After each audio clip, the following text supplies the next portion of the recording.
A foundational understanding is that along with meditation comes the knowledge of being a spiritual person, that we're not of this world, we're not these material bodies. And the meditation process is to help reawaken that knowledge that's already there in the core of our heart. You know, sometimes people are kind of scared about the idea of a spiritual teacher, and they think, well, you know, like I'll just go within, you know, I'll just try and work things out myself. But we can't just work things out ourselves, because we're mostly dealing with our mind. And to have our heart and mind purified so that we can actually experience spiritual knowledge from within, we need a process that's going to be able to purify us from all our material desires and our material conditioning. And you know, we don't realize how many layers of conditioning cover us. And so these mantras have been handed down since time immemorial, and they descend from the spiritual world as an opportunity for us to link up again with that spiritual world where we belong. So the mantras, like I can't just make up my own, well, I can just make up my own mantras, but they won't have any value. We need to receive spiritual knowledge and spiritual sound from a bona fide source. And when we come in contact with this sound, so many people have said to me over the years that, you know, they've walked in and they've heard the chanting, and it's felt like I'm home. You know, I've finally found what I'm looking for. I've finally experienced that peace of that, you know, that sometimes we're aware of this kind of like this emptiness inside, or lack of purpose or meaning, and sometimes we're not. But when we become aware of it, it's like, what are we going to do to fill that up? And when we hear the transcendental sound and understand, or hear the knowledge that I'm an eternal spiritual being, I don't even belong here. That's why this world is such a nuts place. It's not our home, you know. That's why we so often feel like we don't quite fit in, you know, somehow or other, don't quite fit, you know. And it's because we don't belong here. And so when we hear this chanting and we hear the spiritual knowledge that comes with it, we can experience a real sense of purpose, that we make these little goals for ourselves, that I'm going to do this, or you know, I'm going to try and get this better job so that I can make more money, so that, you know, I can retire earlier, or I can go traveling, or, you know, maybe make some other goal, that, you know, I'm going to plant a veggie garden, or, you know, we just make little goals all the time. And when people have no goals or no purpose, then it's such a painful experience. It's like, you know, they just experience, I'm not sure if any of you have had that, but it's like, it's just so empty. And people go, well, you've got lots to live for, and here, have an ice cream, you know, or, you know, have a pizza, or here, have a coffee, or, you know, let's go to a movie, or something, you know. It's like, you've got so many things to enjoy. And a person who experiences, you know, like, that's not enough. You know, I've done those things, I've had those experiences, I've tasted ice cream, I've tasted pizzas and coffee and whatever else it might be. And I still have this feeling that there's got to be something more, you know. And so that's what Adrian experienced when he came across a meditation process. It was like, you know, he'd always experienced it, he didn't fit in, you know, he tried really hard, you know, did the usual stuff that you do when you're young. And but then when he came across this process, it was like, I have a purpose.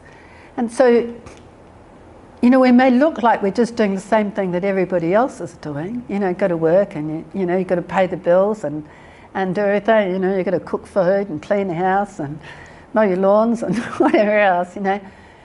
But beyond those things, to have a real spiritual purpose in life, to come to know your original source, to come to know your relationship with God, then that actually permeates all the other stuff we do during the day, and it gives them meaning, right? Because it's like that is your real focus.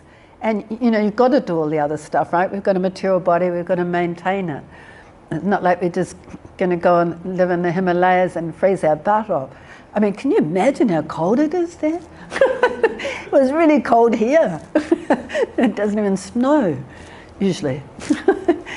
But, so the purpose of life is self-realization. That's what our real purpose is, and that's why we keep looking for a purpose, and we create little goals, something that we do feel like we can achieve.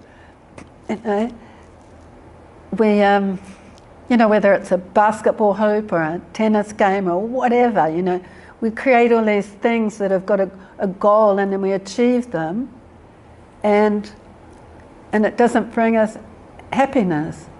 Like, I just saw that little bit of thing. I don't know how they pronounce the guy's name. You probably know it. The tennis player. Kyrgios. Yeah, there you go. That rolls off your tongue really well. He said he never even liked playing tennis, right? And it'd be all the fans would be like, what? Oh, I feel destroyed, And it's like, he had this purpose, and it wasn't what he wanted, and so you can't feel fulfilled when it's something that, for a start, you don't even want to do, and it doesn't actually bring you the joy, it doesn't bring you happiness. So, okay, you've got fame, and you've got money, and you've got people who love you and people who hate you, and, and they let you know about it. So that's pretty full on when you're, up there in the media. But, so the goal was to, try and win this game and this game and this game, and no happiness there, Okay, you won it, like, yes, and then what? Okay, there's another one. It's not like you just go, okay, I won one game, that's it, I'm done, So there is a real goal, and that is self-realization.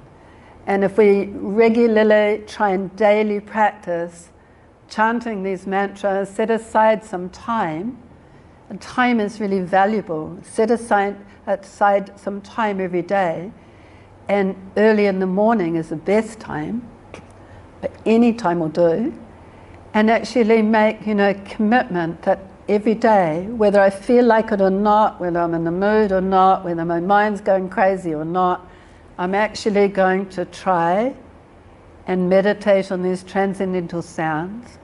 I'm going to sit there and I'm going to rest my heart and rest my mind. Govinda Lila was singing Gopala Govinda Rama, Madana Mohana. And Gopala means the chief protector. So God is the chief protector. He is our chief protector. It's protect us from loneliness, from fear, from anxiety. But we've got to allow Him into our heart. And we've got to allow our mind to take a back step and just be able to rest on transcendental sound instead of have our mind going on so many things. So when we remember or feel like I'm in anxiety, oh, that's right, Gopala.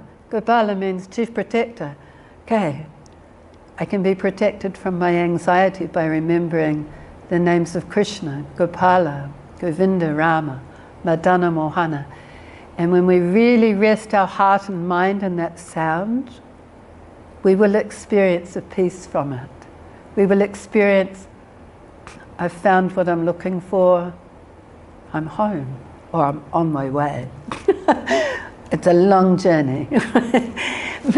But we're on our way, and when you know that you have a real purpose, you might get deviated a little bit here and there, but you get back on the track as soon as you can, and you will feel contentment, you will feel purpose, and you will feel a deep sense of spiritual happiness. Thank you.